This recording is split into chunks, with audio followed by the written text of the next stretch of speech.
কালো হাত কালো হবে না তাইলে? ড্রেসের সাথে তো হাত কালো হওয়ার কোনো অবশ্যই আছে। হবে নাই? যখন জন্ম হয়েছে তখন আমার আম্মু অবাক হয়ে গেছে। মানে আমি জন্ম হওয়ার সাথে সাথে দেখি আমার এখান দিয়ে আইলাইনার দেওয়া, এখান থেকে লিপস্টিক দেওয়া, এখান দিয়ে ব্লাশন দেওয়া, বুঝছো? এখানে গাল কাটা, নাক কাটা, এটা আমার আম্মু আব্বু অবাক হয়ে গেছে। গাল কাটা নাক কাটা গুলো এখন গেল কই তাইলে?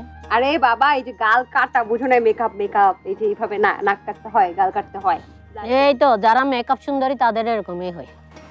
আমি মেকআপ সুন্দর, আমি অবশ্যই। Natural beauty. তুমি পানিতে পড়া দিলে ওই মেকআপ উঠবে না। দিয়ে দেখবো?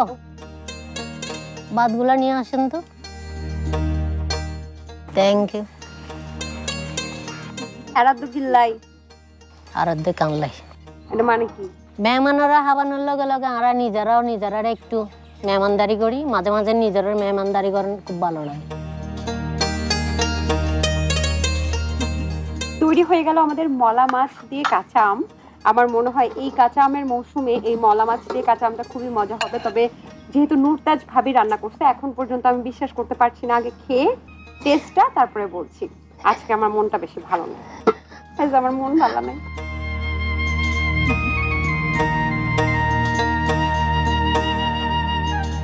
না মিষ্টি, না বেশি টক, মানে একটা হালকা টকের ফ্লেভার এবং আমের যে সুঘ্রাণটা যখন এই ঝোলের সাথে মিশে যাচ্ছে, এবং আমগুলো দেখেন দর্শক একদম কিন্তু নরম হয়ে আছে, ঝোলটা হালকা হালকা টক, সেই সাথে সাথে মলা মাছ।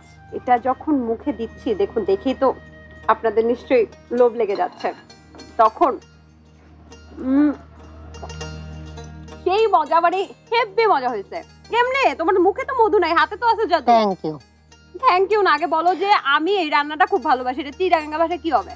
আম দিয়ারা মল্লা মাছ রান্না করতে হাতে বেশি ভালো লাগে।